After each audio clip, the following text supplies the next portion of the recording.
పడిపోయిన చోటి పైకెదగడ మెట్లను పదును పెట్టు మొదలు 10 మందిలోన నీ ప్రతిభను చూపగ పట్టుదలతో కదులు ఏలు పట్టి నడిపించునురా ఎదురైన అనుభవాలు వేల ఏండ్లు వర్ధిల్లునురా నీ విజయ జ్ఞాపకాలు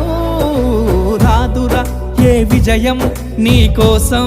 నా కోసం ఎటుపోదురా నువ్వు చేసిన కష్టం ఎప్పటికైనా సొంతం కాలంతో పయనించే వాడికి కానిది ఏముంది సాధనతోనే సాధ్యమవ్వునని సదాశయంతో సాగర ముందుకు రాదురా ఏ విజయం నీ కోసం